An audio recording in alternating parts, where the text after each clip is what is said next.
Sur nous, ce bruit. C'est pas les oiseaux, hein, là. Franchement, là, il y a un problème.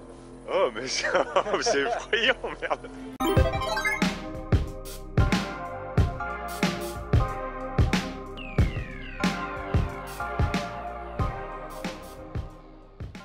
Hello les Goulix. Parfois, il ne suffit que d'un son pour avoir froid dans le dos. Des bruits parfois dus à l'humain, mais parfois non. Et c'est beaucoup plus terrifiant quand cela n'est jamais expliqué. Et pour illustrer ce premier cas, commençons par les hurlements d'inconnus. Ou que peut-il bien se passer dans les étendues glacées du nord canadien? Dans une forêt en Alberta, on entend souvent dans le fond de la forêt des cris étranges.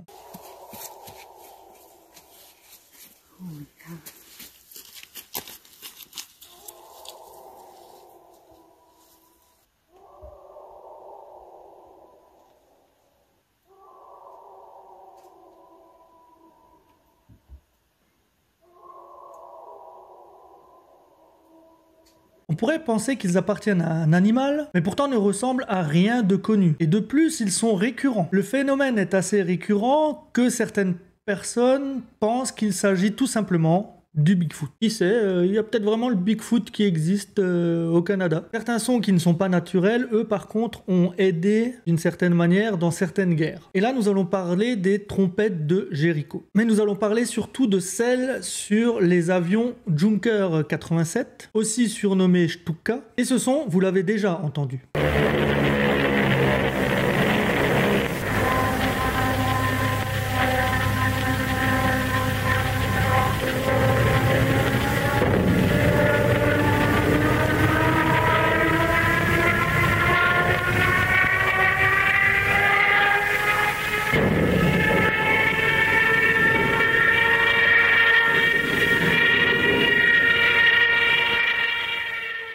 Alors, vous pensez que ce son est produit naturellement par le bruit du moteur et l'effet du piqué de l'avion? Mais en fait, non. Ce son est entièrement artificiel et a un effet psychologique effrayant. Lorsque l'avion partait en piqué, les deux petites hélices situées sous les ailes commençaient alors à tourner à grande vitesse et à provoquer ce son. Et celui-ci a traumatisé toute une génération. Un autre son humain dont l'utilité n'a toujours pas été expliquée, UVB 76, aussi appelé le buzzer. Il est émis sur une station à ondes courtes, fréquence 4625 kHz, et ce depuis 1982. On peut y entendre de courts bourdonnements, 25 par minute, et ce 24 heures sur 24, sauf dans de rares cas où celui-ci se coupe et diffuse un code en russe, une succession de chiffres et de lettres que personne n'a jamais réussi à décoder malgré la fin de la guerre froide.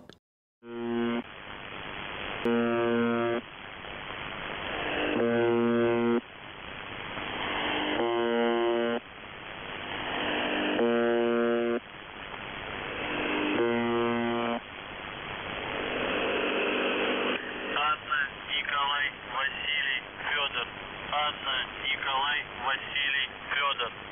29, 147.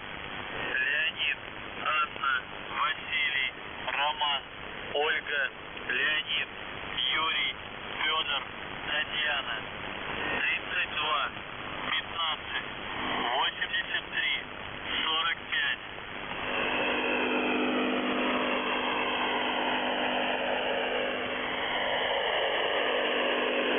Tiens, allons faire un tour au Vietnam, où la section Psy-Ops, section spéciale de l'armée américaine, avait pour mission de créer des armes sonores capables de terrifier l'ennemi ou de le piéger. C'est pendant la guerre du Vietnam que Psy-Ops eut ses premiers essais avec le son appelé Souffle du Dragon. La méthode est simple, les Américains envoient chaque soir un C-47 équipé de 3000 watts de son. Haut-parleurs, amplifieurs, etc., etc. L'équipement sonore diffuse un message en vietnamien qui leur demande de se rendre ou la vengeance divine s'abattra sur eux. À chaque fois, les Vietnamiens, pensant que cet avion inoffensif ne fait que passer le message, ripostent avec des tirs nourris. Malheureusement, c'est à cet instant que le piège se referme sur eux. Le premier avion était suivi d'un autre C-47, tout feu éteint, mais celui-ci était équipé de miniguns pouvant tirer 16 000 munitions à la minute. Dans la nuit et dans le ciel, les tirs au sol étant facilement repérables, il suffisait malheureusement juste d'arroser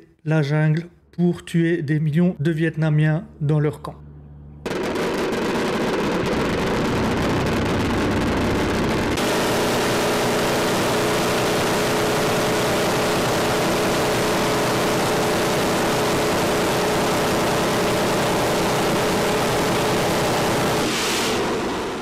Passons sur un son un peu plus mystérieux, lui, le signal WoW. Je suis Jean-Claude Van Damme, je suis un mage. Et toi, à quoi tu joues? World of Warcraft. Alors non pas le célèbre jeu WoW ou World of Warcraft de Blizzard, mais plutôt le signal découvert en 1977 lors de recherches de la vie dans l'espace. Le premier scientifique l'ayant entendu s'est tout simplement lancé en l'écoutant la première fois, WoW. Et le nom lui est resté. Jerry Heyman a enregistré ce son. Il ne dure que 72 secondes et il vient de la constellation du Sagittaire. Je vous laisse écouter la simulation qui a intégré le film Contact, sorti en 1997.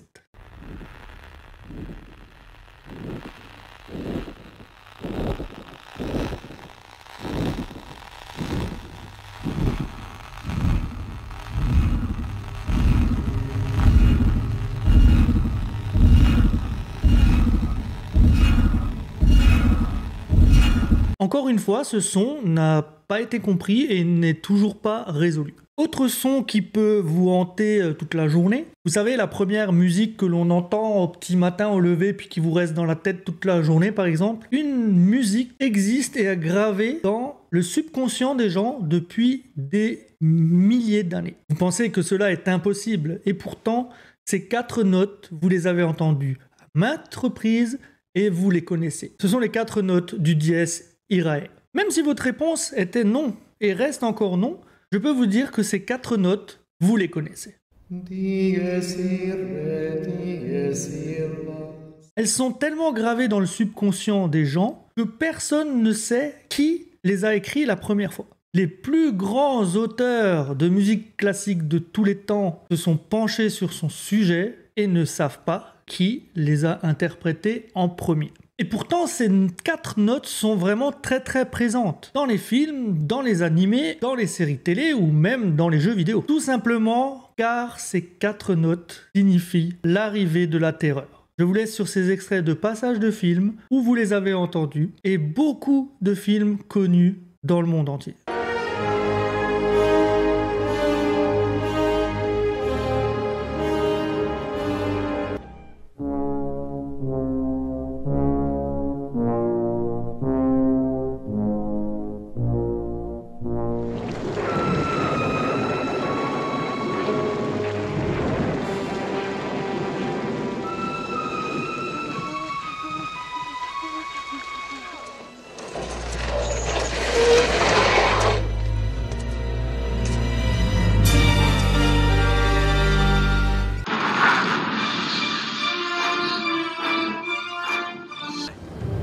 It's a fair offer. More than fair. I'll offer them their lives and their freedom. If Mance kneels before me and swears his loyalty. Don't think that's likely.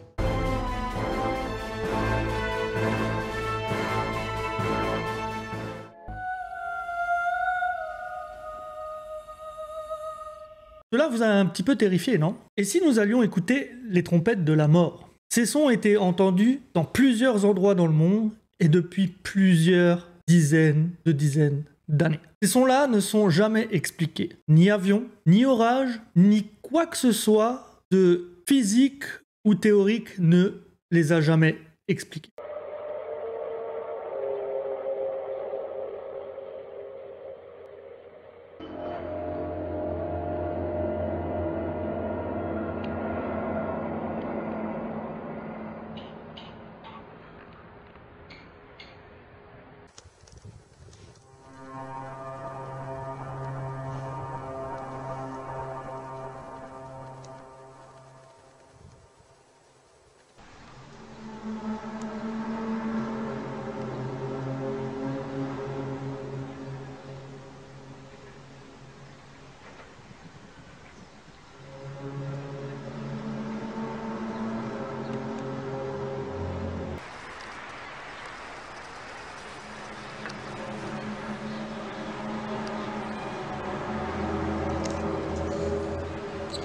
dirait que ça vient du ciel.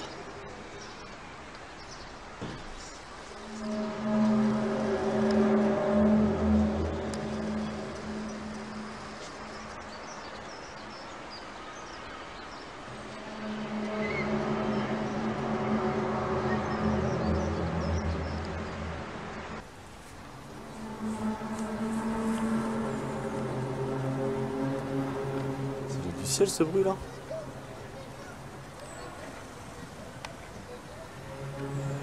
C'est chelou.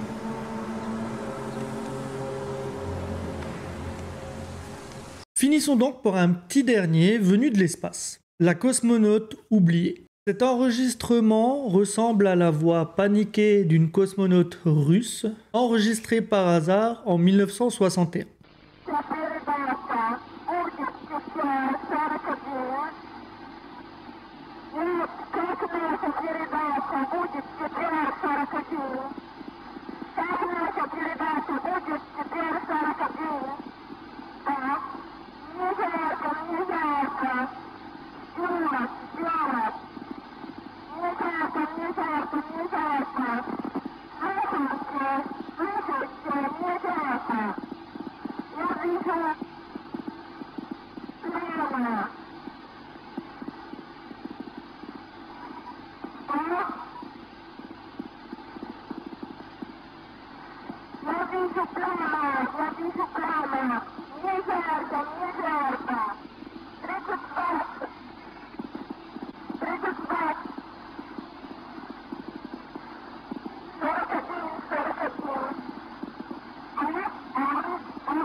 Le problème étant que, officiellement, la première cosmonaute russe n'est autre que Valentina Tereshkova, et ce, 2 ans après l'enregistrement de la cosmonaute oubliée. Serait-ce un secret de la Russie? Mais dans tout cela, on n'a même pas parlé du silence. Le vrai silence. Car en tout temps, nos oreilles captent et discernent des sons. Mais dans une chambre anéchoïque, ou chambre sourde, qui capture quasiment 100% des sons et où le volume de bruit ambiant est tout simplement de moins 9 décibels, le vrai silence va devenir oppressant. Au départ, vous allez vous adapter, mais vos oreilles vont commencer à vous entendre. Oui, clairement, vos oreilles vont vous entendre. Chaque respiration, battement de votre cœur, vos oreilles vont les entendre. À ce moment-là, votre cerveau va commencer à perdre ses repères et va créer des hallucinations auditives. Vous allez entendre des choses qui n'existent pas dans cette pièce. Le danger de cette pièce est tel que personne ne peut rester plus que 45 minutes, sinon c'est la folie assurée. Il y a encore beaucoup de sons inexpliqués et surtout des sons venant de l'espace. Est-ce que c'est simplement parce qu'on a tellement embouteillé notre espace autour de la planète que on se crée nous-mêmes des interférences et des sons qui n'existent pas ou qui existent mais de manière finalement humaine? En tout cas, j'espère que ce petit reportage vous aura plu. Reportage, je me crois à la télé, moi je fais de la télé. En tout cas, c'était Kiyoshu Aiki, au plaisir de vous divertir. Ciao!